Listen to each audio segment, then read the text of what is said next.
Hi guys, day 2 of pasta making.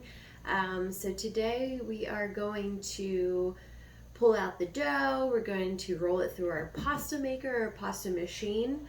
And we are going to actually go ahead and assemble our raviolis.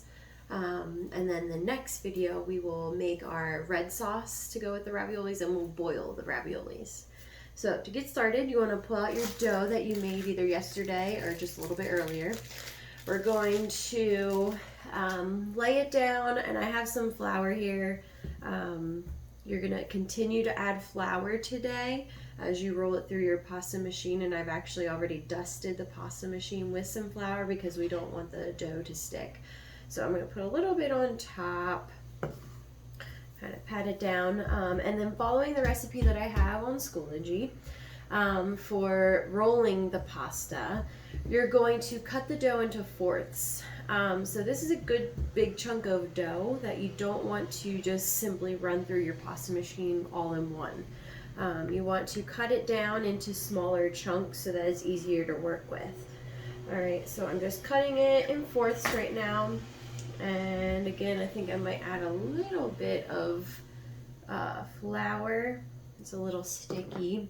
But basically, you're going to take one of your sections of dough, and you can flatten it out a little bit to prepare for the pasta machine.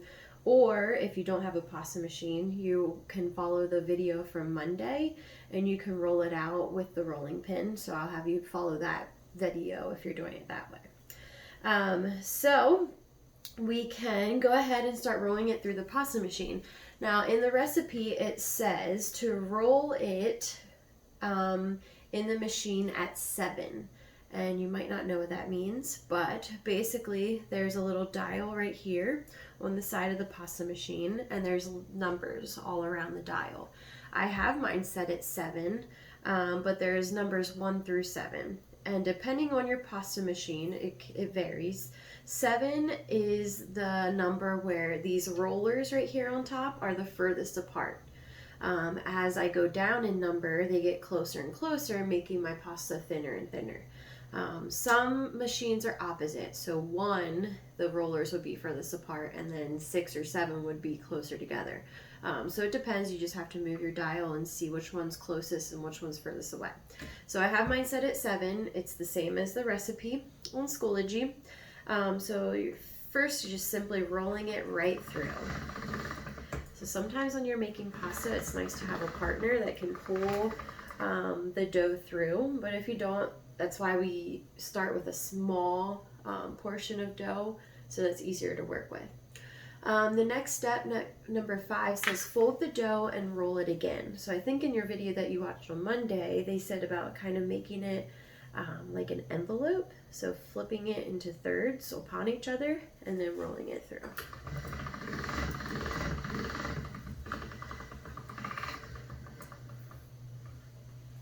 Okay, so I'm going to fold it one more time, but then I'm going to start decreasing my numbers so it gets thinner.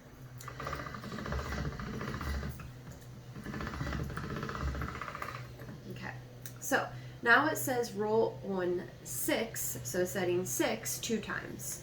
So I'm going to move my dial, and if you do have one at home and you're using it and you can't move it to the next number, you have to pull the dial out and then rotate to the next number, and that's how you can move it. Sometimes people don't know that. And if you ever need to add flour as you're doing this, do so, because you don't want it to be sticky and sticking to your machine. So I'm going to add a little bit more flour. Okay, so now I'm on number 6. So I'm going to roll through 2 times. So 1 and 2. And then if you can guess what step 7 is, it is moving it down to number 5, making my rollers closer together so that my dough gets thinner. So I'm going to roll that through 2 more times. 1. Whoa! And 2. Here's my dog coming to help.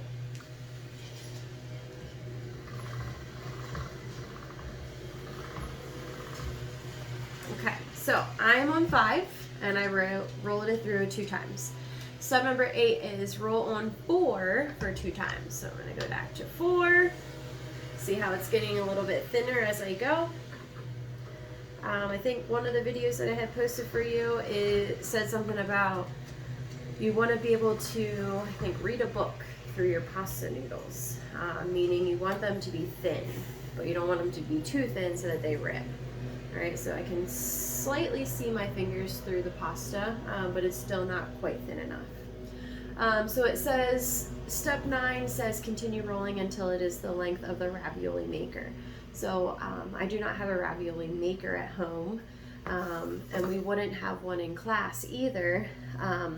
But basically, I just let it up to the students to see how thin you wanted to roll them. I do remember in the previous year, that the raviolis were a little thick. Because if you think of raviolis, we're going to be laying this sheet flat. We're going to be putting our filling in here, and then we're going to be putting another sheet on top and then crimping it together. So if your dough is too thick, it's going to be very doughy ravioli, okay? So I would suggest getting it as thin as you can, but again, not too thin so that it rips. So I'm at 4 right now, setting 4. I'm going to knock it down to 3.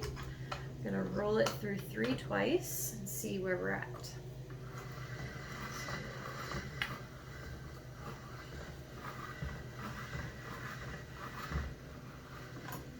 Okay. So you see it's getting thinner. You can see my fingers through, but I think we can go a little thinner. Oops,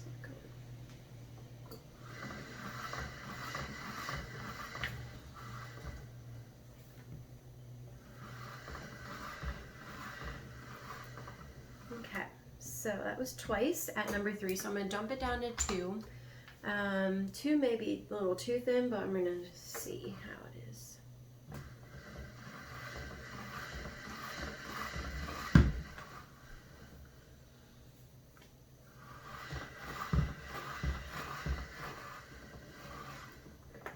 Not too bad, actually. I'm going to go through it one more time, and then I think I will stop it too. I'm not going to go down to 1.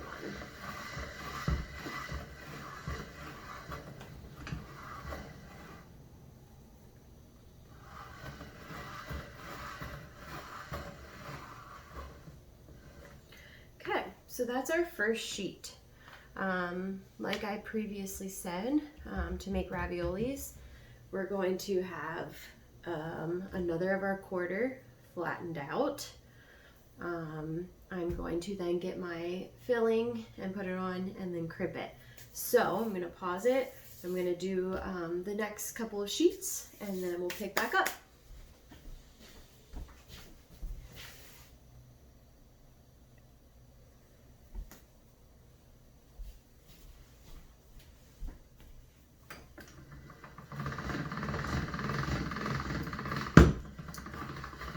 One thing I did notice that as I was moving on to the second strand was that my dough was getting a little dry.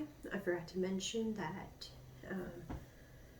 if yours is getting dry, you need to cover it either in the plastic bag that you had it stored or with like a damp paper towel would be fine to keep it moist.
Okay.